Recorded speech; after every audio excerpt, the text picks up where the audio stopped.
திட்டக்குடியிலே தமிழ்நாடு இளைஞர் காங்கிரஸ் சார்பாக மத்திய காங்கிரஸ் அரசின் சார்பாக அந்த அரசின் சாதனைகளையும் திட்டங்களையும் விளக்கி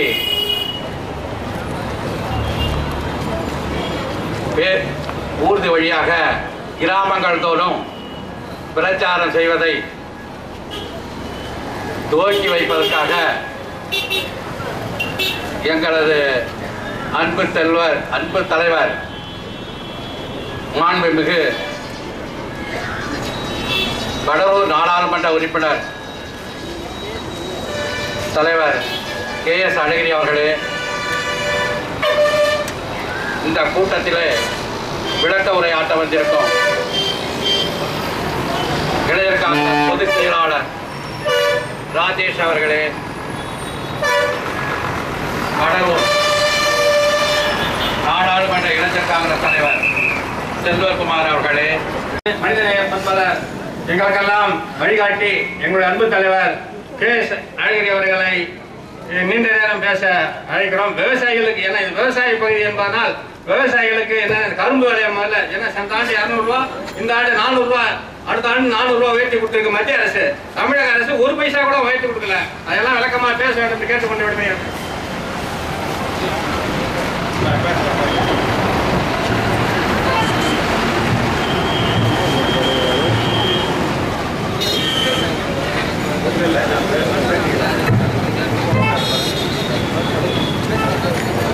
அன்பார்ந்த நண்பர்களே, பெரியோர்களே, தோழர்களே, இளைஞர் காங்கிரஸ் நண்பர்களே,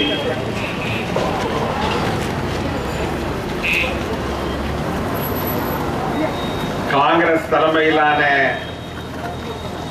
ஐக்கிய முற்போக்கு அரசின் சாதனைகளை தமிழ்நாடு இளைஞர் காங்கிரஸ் சார்பாக கடலூர் பாராளுமன்ற இளைஞர் காங்கிரஸ் நண்பர்கள் ஊர்தி பயணத்தின் மூலமாக இங்கே விளக்குவதற்காக வந்திருக்கிறார்கள். இந்த நிகழ்ச்சிக்கு தலைமையேற்றிருக்கிற பாராளுமன்ற இளைஞர் காங்கிரஸ் தலைவர் அருமை நண்பர் செல்வகுமார் அவர்களே, வரவேற்புரையாற்றி இருக்கிற மாவட்ட துணைத் தலைவர் நகர் பெரியசாமி அவர்களே, முன்னிலை பொறுப்பினை ஏற்றிருக்கிற அருமை தோழர்கள் இளவழகன் அவர்களே, சரவணன் அவர்களே, கண்ணன் அவர்களே, பொன்னுசாமி அவர்களே, சேதுராமன் அவர்களே, ராஜேந்திரன் அவர்களே, வட்டார தலைவர் கந்தசாமி அவர்களே, நன்றியுரையாற்ற இருக்கிற சௌந்தரராஜன் அவர்களே,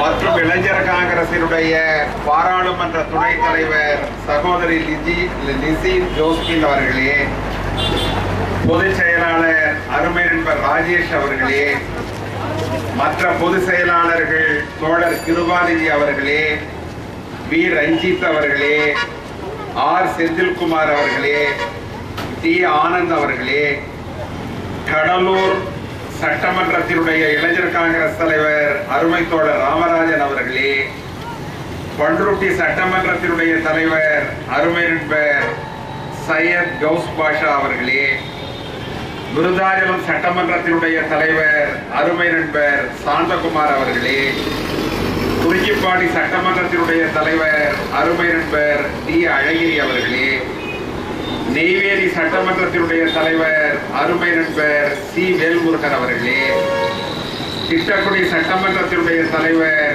சகோதரி காவேரி சௌந்தரராஜன் அவர்களே, மற்றும் இந்த நிகழ்ச்சிக்கு சிறப்புரையாற்றுவதற்காக வருகை புரிந்திருக்கிற மாநில இளைஞர் காங்கிரசினுடைய பொதுச் செயலாளர் வீரியமும் எழுச்சியும் மிக்க தம்பி அருமை தம்பி ராஜேஷ் அவர்களே, இங்கே சிறப்பு விருந்தினர்களாக வருகை புரிந்திருக்கின்ற அருமை நண்பர் முத்தாண்டிக்குப்பம் ராதாகிருஷ்ணன் அவர்களே, அருமை நண்பர் நீதிராஜன் அவர்களே, அருமை நண்பர் கண்ணையன் அவர்களே, அருமை நண்பர் வேல்முருகன் அவர்களே மற்றும் ஏராளமான நண்பர்கள் இங்கே வருகை புரிந்திருக்கிறார்கள். உள்ளூர் தோழர்கள் எல்லாம் இருக்கிறார்கள். எனவே அனைவருடைய பெயரையும் நான் விழித்ததாக கருதி அருமை நண்பர் பரதூர் பாலு அவர்களே, அருமை நண்பர் ராமராஜன் அவர்களே, இன்னும் ஏராளமான தோழர்கள் வருகை புரிந்திருக்கிறார்கள். அனைவரையும் நான் விழித்ததாக கருதி இந்த நிகழ்ச்சியை என்னை பேசுவதற்கு அனுமதி அளித்தமைக்காக உங்களுக்கு நான் நன்றி சொல்ல கடமைப்பட்டிருக்கிறேன். நான் இந்த நிகழ்ச்சியை முடித்துக் கொண்டு கடலூருக்கு சென்று ஒரு படத்திறப்பு விழாவிலே கலந்து கொள்ள இருப்பதால் நான் பேசி முடித்த பிறகு மற்றும் இங்கே பேச வேண்டிய நண்பர்கள் ஏராளமாக இருக்கிறார்கள். தொகுதியினுடைய இளைஞர் காங்கிரஸ் தலைவர்கள் இருக்கிறார்கள், மாநில பொதுச் செயலாளர் இருக்கிறார் மற்றும் கந்தசாமி போன்ற வட்டார தலைவர்கள் இருக்கிறார்கள். அவர்களெல்லாம் உரையாற்ற வேண்டும் என்று நான் அன்போடு கேட்டுக்கொண்டு என்னுடைய உரையை விரைவில் முடித்துக் கொள்கிறேன் என்பதையும் நான் உங்களுக்கு அன்போடு தெரிவித்துக் கொள்கிறேன். நண்பர்களே, இன்றைக்கு மத்திய அரசாங்கத்தினுடைய சாதனைகளை விளக்குவதற்காக இளைஞர் காங்கிரஸை ஏற்பாடு செய்திருக்கிற இந்த நிகழ்ச்சி மிகுந்த வரவேற்பையும் பாராட்டையும் பெறக்கூடிய ஒன்று. ஏனென்று சொன்னால் இந்தியாவினுடைய பொருளாதார வளர்ச்சியை மேம்படுத்துவதற்காக கடந்த 7 ஆண்டு காலமாக ஐக்கிய முன்னணி அரசாங்கம் மகத்தான சாதனைகளை செய்து வந்திருக்கிறது. எனக்கு முன்பாக பேசிய நண்பர் இளவழகன் அதை அழகாக எடுத்து சொன்னார்கள். குறிப்பாக விவசாயிகள் பிரச்சனை. சென்ற ஆண்டு 5 லட்சம் கோடி 70,000 ரூபாய் விவசாயிகளுக்கு கடனாக பொதுத்துறை வங்கிகள் மூலமாக வழங்கப்பட்டது. 5 லட்சம் கோடி 70,000 ரூபாய். ஒரு ரூபாய் 2 ரூபாய் அல்ல, 5 லட்சம் கோடி 70 லட்சம் ரூபாய். ஏறக்குறைய 5.25 கோடி ரூபாய் சென்ற ஆண்டு பொதுத்துறை வங்கிகள் மூலமாக விவசாயிகளுக்கு கடன் வழங்கப்பட்டது. இந்த ஆண்டு நிதிநிலை அறிக்கையிலே தலைவர் சிதம்பரம் அவர்கள் அதை 7 லட்சம் கோடியாக உயர்த்தி இருக்கிறார். இங்கே கண்ணன் அதை பேசுகிற பொழுது அழகாக சொன்னார், 7 லட்சம் கோடி.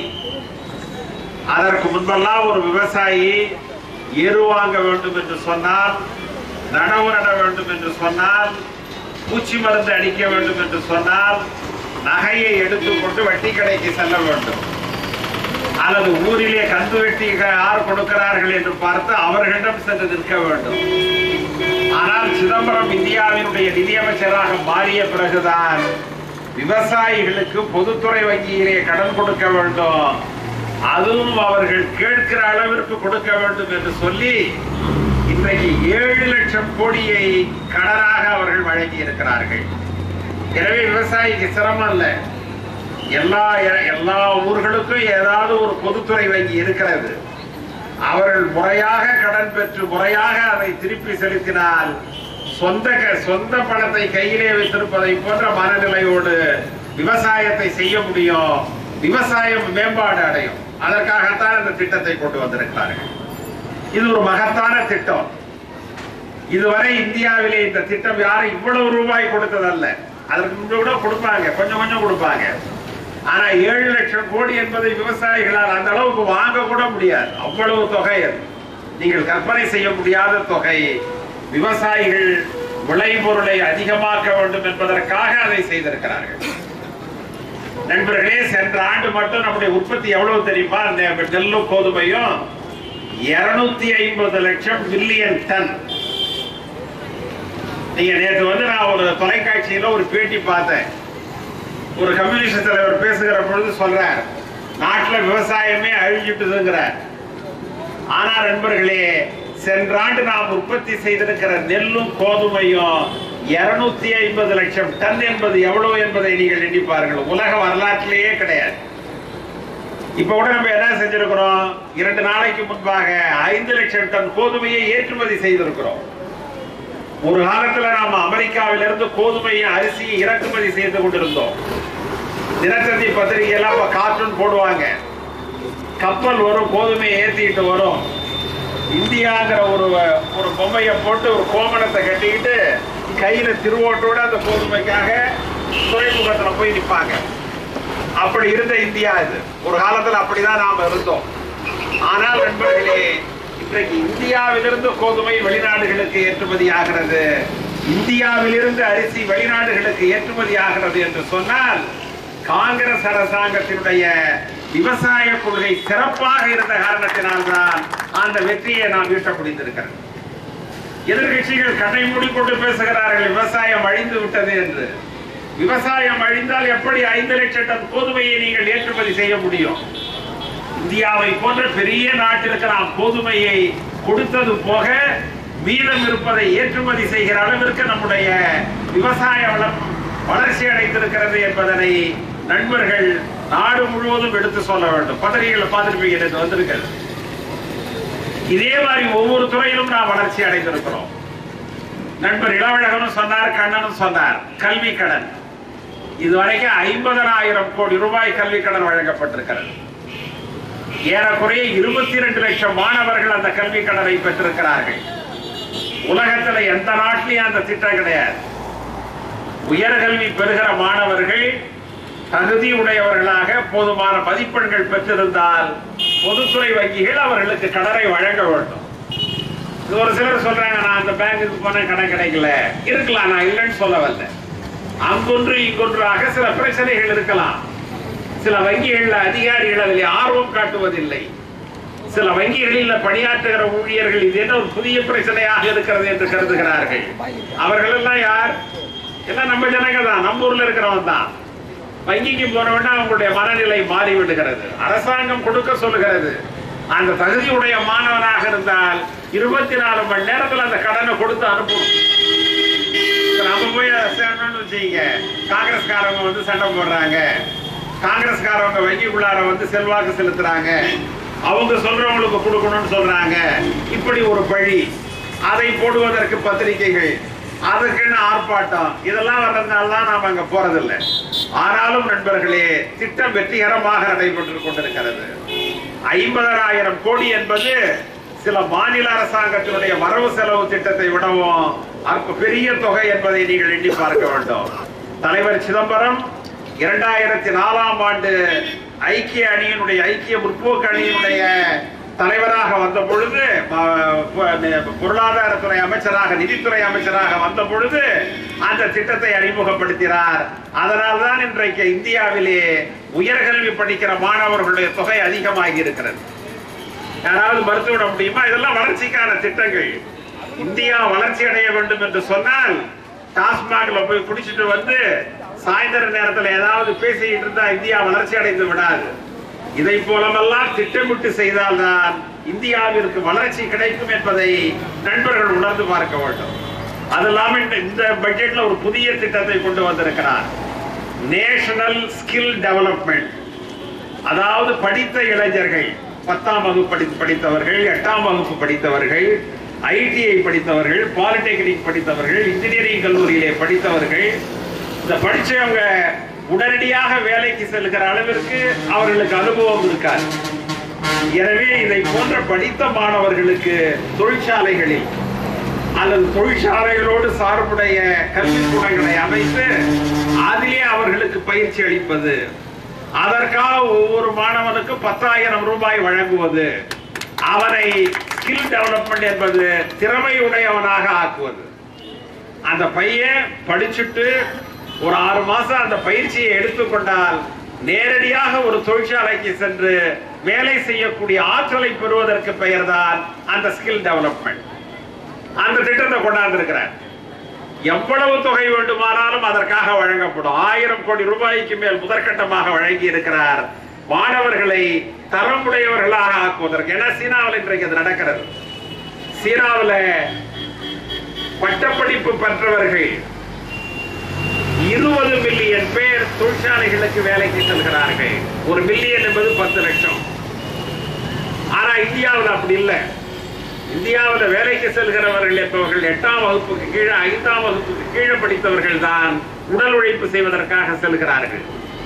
எனவே நாம் நம்முடைய மாணவர்களுடைய உழைக்கும் தரத்தை அதிகப்படுத்தி அவர்களை திறமையுள்ளவர்களாக ஆக்கி, அவர்களை வீரியமிக்கவர்களாக ஆக்கி, அவர்களுக்கு ஒரு வருமானத்தை ஏற்படுத்த வேண்டும், ஒரு தொழிலை கற்றுத்தர வேண்டும் என்பதற்காக இன்றைக்கு ஸ்கில் டெவலப்மெண்ட், திறமையை வளர்ப்பதற்கான ஒரு திட்டத்தை சிதம்பரம் அவர்கள் கொண்டு வந்திருக்கிறார்கள். இதெல்லாம் பெரிய விஷயம். இல்லைன்னா அவன் என்ன செய்யறான், டாஸ்மாக் கடையில குடிச்சிட்டு வந்து தன்னுடைய திறமையை வேற மாதிரி காட்டுறான். நல்ல முறையில் அந்த திறமையை அவர்கள் காட்டுவதில்லை. எனவே நண்பர்களே, ஒவ்வொரு திட்டமாக காங்கிரஸ் அரசாங்கம் செய்திருக்கிற காரணத்தினால்தான் இன்றைக்கு உலக அரங்கிலே சீனாவிற்கு இணையாக இந்தியா ஒரு வலிமையான நாடாக இருக்கிறது. இல்லைன்னா இருக்காது. 100 நாள் வேலை திட்டம் உலக வரலாற்றிலேயே கிடையாது. அன்னை சோனியா காந்தி அவர்கள் கிராமப்புறங்களிலே வாழ்கிற ஏழை மக்களுக்காக அந்த திட்டத்தை கொண்டு வந்தார்கள். ஏற்கனவே 132 ரூபாய் அவர்களுக்கு சம்பளம். ஆனா இந்த 1ஆம் தேதியிலிருந்து 4வது மாசம் ஏப்ரல் மாசம் 1ஆம் தேதியிலிருந்து 100 நாள் வேலைக்கு செல்கிறவர்களுக்கு சம்பளமாக 148 ரூபாயை தமிழ்நாட்டிலே வழங்க வேண்டும் என்று சொல்லி மத்திய அரசாங்கம் அதற்கான பணத்தை ஒதுக்கி இருக்கிறது. 148 ரூபாய், 1 ரூபாய் 2 ரூபாய் அல்ல. 100 நாள் வேலை செய்கிறவர்களுக்கு ஒரு நாள் ஊதியம் 132 148 ரூபாயாக இன்றைக்கு உயர்த்தப்பட்டிருக்கிறது. அதனால கிராமப்புறத்தில் வறுமை ஒழிந்து விட்டது. கிராமப்புறத்தில் இப்ப வறுமை கிடையாது. எவ்வளவு வயதானவர்களாக இருந்தாலும் அவர்களுக்கு கொஞ்சம் பணம் கிடைக்கிறது. நான் பார்த்திருக்கிறேன். நான் ஒரு முறை காரைக்குடிக்கு தலைவரை பார்க்க போனேன். புதுக்கோட்டை கிட்ட ஒரு பெரிய ஏரி இருக்கு, பாத்தீங்கன்னா ரோடு ஓரத்துல தெரியும் உங்களுக்கு. காலை நேரத்துல ஏராளமான பெண்கள் வேலைக்கு சென்றார்கள். எனக்கு தெரியும் அவங்க எல்லாம் 100 நாள் வேலைக்கு தான் போறாங்கன்னு தெரியும். நான் கார்ல இருந்து இறங்கி அவங்களை கேட்டேன், எங்கம்மா போறீங்கன்னு கேட்டேன். 100 நாள் வேலைக்கு போறேன்னு சொன்னாங்க. பக்கத்துல புளிய மரத்துல ஒரு 80 வயசு இருக்கும் ஒரு பாட்டி உட்கார்ந்து இருந்தது. நீ எங்க பாட்டி போறேன்னு கேட்டேன். அது சொல்லிச்சு, நானும் அங்கதான்ப்பா போறேன். கையில ஒரு சின்ன அலுமினிய சொம்பு வச்சிருந்தது. 1/4 லிட்டர் தண்ணி பிடிக்கும். நான் கேட்டேன், எதுக்கு பாட்டி இந்த அலுமினிய சொம்பு வச்சிருக்கிற, தண்ணி குடிக்கிறதுக்காக வச்சிருக்கியான்னு. இல்லப்பா, இதுலதான் மண்ணை வெட்டி நான் தாண்ட போட்டுறேன். அந்த பாட்டிக்கு சம்பளம் உண்டு. காரணம் என்னவென்று சொன்னால், மனிதர்கள் சுயமரியாதையோடு வாழ வேண்டும் என்பதற்காக, வறுமையில் சிரமப்படக்கூடாது என்பதற்காக, அவர்களுக்காக அந்த திட்டத்தை சோனியா காந்தியினுடைய ஆலோசனையின் பெயரில் பேரறிஞர் மன்மோகன் சிங் அவர்கள் இந்திய நாட்டிற்கு அறிமுகம் செய்தார். அதற்கு பின்னணியிலே இருந்து அதை செயல்படுத்தியவர் தலைவர் சிதம்பரம் அவர்கள். அவர்தான் அப்ப நிதியமைச்சர். ஆண்டொன்றுக்கு 50,000 கோடி ரூபாய் அதற்காக ஒதுக்குகிறோம். அதனாலதான் இன்றைக்கு இந்தியா முழுவதும் கிராமப்புறங்களிலே இருக்கிற ஏழை மக்கள் வாழ்வாதாரத்தோடு, வாழ்க்கை வசதியோடு அவர்களும் வாழ முடிகிறது என்று சொன்னால் அது அந்த திட்டம் தான். ஆனா இன்னைக்கு அந்த திட்டத்தை தமிழ்நாட்டில் தோல்வியுற செய்ய அதிமுக அரசாங்கம் முயற்சி செய்கிறது. மக்களுக்கு சரியா வேலை கொடுக்கிறது இல்லை. மக்களை அதை திட்டாட வைக்கிறார்கள். மத்திய அரசாங்கத்தினுடைய உதவி ஏழை மக்களுக்கு போகக்கூடாது என்பதற்காக அதிமுக அரசாங்கம் அதிலே தவறு செய்கிறார்கள். திமுக ஆளுங்கட்சியாக இருந்த பொழுது 100 நாள் வேலை திட்டத்திற்காக கொடுத்த செலவு செய்த பணத்துல இன்னைக்கு பாதி பணம் தான் அண்ணா திராவிட முன்னேற்ற கழக அரசாங்கம் செலவு செய்கிறார்கள். அது தவறு. அது மத்திய அரசாங்கத்தினுடைய பணம். அதை வாங்கி நீங்க ஏழை ஜனங்களுக்கு கொடுக்கணுங்கிறது தான் திட்டத்தினுடைய நோக்கம். அதை போய் குறைக்க கூடாது. இதுல அரசியல் பார்க்கிறார்கள். இதை செஞ்சா காங்கிரஸ் கட்சிக்கு பேர் வந்துடும், கிராமப்புறங்களில் இருக்கிற ஏழை ஜனங்க காங்கிரஸ் கட்சிக்கு வாக்களிப்பார்கள், எனவே அந்த வேலையை குறைங்கன்னு சொல்லி இன்றைக்கு அந்த வேலை அதனுடைய செலவு பாதியாக குறைந்து விட்டது. அது தவறு. நாங்கள் அதை டெல்லியில சொல்லி இருக்கிறோம். இதை போல செய்தால் அதன் பிறகு அந்த 100 நாள் வேலை திட்டத்தை வேறு விதமாக நடைமுறைப்படுத்த வேண்டிய அவசியம் வரும் என்பதனை நான் மாநில அரசாங்கத்திற்கு எச்சரிக்கையாக சொல்ல விரும்புகிறேன். அப்படி செஞ்சாதான் உங்களுக்கு அது புரியும். எனவே அருமை நண்பர்களே, மத்திய அரசு என்பது பொதுமக்களுக்கு, ஏழை மக்களுக்கு, நடுத்தர மக்களுக்கு, மாணவர்களுக்கு, மகளிர்களுக்கு என்று பல்வேறு திட்டங்களை வகுத்து கொடுத்திருக்கிற காரணத்தினால்தான் இன்றைக்கு தமிழகமும் இந்தியாவும் மிகப்பெரிய வளர்ச்சி அடைந்திருக்கிறார்கள். இதுல இன்னொன்னு, உங்களுக்கு தானே புயல் ஏற்பட்டது, நம்முடைய மாவட்டம் பாதிக்கப்பட்டது. தானே புயலால் நம்முடைய மாவட்டம் பாதிக்கப்பட்டது. எனவே நாம இந்த மக்களுக்கு மத்திய அரசாங்கம் தானே புயலால் பாதிக்கப்பட்ட மக்களுக்கு வீடு கட்டி தர வேண்டும் என்று ஒரு திட்டத்தை போட்டு கடலூர், விழுப்புரம் மாவட்டங்கள்ல 1,10,900 வீடுகள், 1,10,900 வீடுகளை தானே புயலால் பாதிக்கப்பட்ட கூரை வீடு கொண்டவர்களுக்கு கட்டித்தர வேண்டும் என்று மத்திய அரசாங்கம் அன்னை சோனியா காந்தி அவர்கள் முடிவு செய்து அதற்காக ஒதுக்கி இருக்கிற தொகை 368 கோடி ரூபாய். 2 மாவட்டத்துக்கு மட்டும். கடலூர், விழுப்புரம் மாவட்டத்துக்கு மட்டும் 368 கோடி ரூபாயை இந்த பட்ஜெட்ல ஒதுக்கி இருக்காங்க. அதுல முதல் கட்டமாக கடலூர் மாவட்டத்திற்கு 151 கோடி ரூபாய் 88 லட்சம் வழங்கப்பட்டிருக்கிறது. விழுப்புரம் மாவட்டத்திற்கு 32 கோடியே 90 லட்சம் ஒதுக்கப்பட்டிருக்கிறது. மொத்த வீடு 1,10,900 வீடுகள். ஆனா என்ன செய்யறாங்க, மாநில அரசாங்கம் என்ன செய்கிறது, அந்த பணத்தை வாங்கி வச்சுக்கிட்டாங்க. இன்னும் அந்த வீடு கட்டுற வேலையை ஆரம்பிக்கல. எங்க கல்லுக்கு போறது, எங்க மண்ணுக்கு போறது, எங்க சிமெண்ட்டுக்கு போறதுன்னு சொல்லி அதிகாரிகள் கூட்டம் போட்டுக்கொண்டே இருக்கிறார்களே ஒழிய திட்டத்தை அவர்கள் இன்னும் துவக்கவில்லை. மத்திய அரசு பணத்தை வழங்கிவிட்டது. ஆனால் மாநில அரசாங்கம் அதற்கான எந்த ஏற்பாடையும் செய்யவில்லை என்பதனை இளைஞர் காங்கிரஸ் நண்பர்கள் புரிந்து கொள்ள வேண்டும். இதையெல்லாம் பொதுமக்கள் மத்தியிலே நாம் எடுத்து சொல்ல வேண்டும். இந்த மாவட்டங்களுக்கு நாம் என்ன செய்திருக்கிறோம் என்பதை இளவழகர் அவர்கள் கூட சொன்னார்கள். நான் நாடாளுமன்ற உறுப்பினர் என்கிற வகையில் கடலூர் மாவட்டத்தில் ஓடுகிற ஆறுகளுக்கு வெள்ள தடுப்பு ஏற்படுத்த வேண்டும் என்பதற்காக மத்திய நீர்வளத்துறை அமைச்சகத்தின் மூலமாக சென்ற ஆண்டு 300 கோடி ரூபாயை பெற்று தந்தி. அது வழக்கமாக வருகிற தொகை அல்ல, அது ஒரு சிறப்பு நிதி. நம்முடைய மத்திய அமைச்சர் நாராயணசாமி அவருடைய உதவியோடு அந்த திட்டத்திற்கான பணத்தை பெற்று தந்தோம். அதெல்லாம் பாப்பீங்க, எல்லா ஆறுகள்லயும் சைடுல பெருசா அணை கட்டியிருப்பாங்க, கரையை பலப்படுத்தி இருப்பார்கள். அது ஒரு நல்ல திட்டம். அது அதே போல இன்றைக்கு தானே புயலால் பாதிக்கப்பட்ட பண்ருட்டி பகுதி விவசாயிகளுக்காக ஏறக்குறைய 300 கோடி ரூபாய் பொதுத்துறை வங்கிகள் மூலமாக கடன் ஏற்பாடு செய்யப்பட்டிருக்கிறது. நாடாளுமன்ற கூட்டம் முடிந்த பிறகு நிதித்துறை அமைச்சர் அந்த பணத்தை வழங்க இருக்கிறார்கள். இதெல்லாம் மிகப்பெரிய செய்தி. எங்களுடைய முயற்சியால் நடந்திருப்பது. வேற யாரும் இது மாதிரிலாம் செஞ்சது இல்லை. வேறு எந்த நாடாளுமன்ற உறுப்பினரும் இந்த அளவுக்கு உங்களுக்கு பணியாற்றி இருக்கிற மாட்டார்கள். ஆனா நாங்க மக்களுக்கு செய்ய வேண்டும் என்பதற்காக திட்டம் எங்கே இருக்கிறது, எங்கே தட்டினால் கதவு திறக்கப்படும் என்பதை தெரிந்து அந்த கதவை தட்டி நம்முடைய மக்களுக்காக, நம்முடைய மாவட்ட மக்களுக்காக இந்த உதவிகளை செய்திருக்கிறோம் என்பதை ஆதாரப்பூர்வமாக சொல்லுகிறோம். நாங்க ஒன்றும் மேடையில ஒன்று மற்ற இடத்துல ஒன்று பேசுவது கிடையாது. இதெல்லாம் வந்திருக்கு, இந்த மாவட்டத்திற்கு வந்திருக்கிறது. இன்றைக்கு 1 லட்சம் தானே வீடுகள் வந்திருக்கிறது என்று சொன்னால் அதற்கு நாங்கள் காரணம். வெள்ள தடுப்பிற்காக 300 கோடி வந்திருக்கிறது என்று சொன்னால் அதற்கு நாங்கள் காரணம். தானே புயலால் பாதிக்கப்பட்ட விவசாயிகளுக்கு, முந்திரி விவசாயிகளுக்கு 300 கோடி ரூபாய் கடன் வந்திருக்கிறது என்று சொன்னால் அதற்கு நாங்கள் காரணம். தமிழ்நாட்டிலேயே அதிக கல்வி கடனை இன்னும் வேகமாக செய்ய வேண்டும் என்று நான் அன்போடு கேட்டுக்கொள்கிறேன். நண்பர்களே, இந்த நிகழ்ச்சி, என்னுடைய உரையை முடிப்பதற்கு முன்பாக இன்றைக்கு தமிழகத்திலே இருக்கிற பெரிய பிரச்சனை இலங்கை தமிழர்களுடைய பிரச்சனை.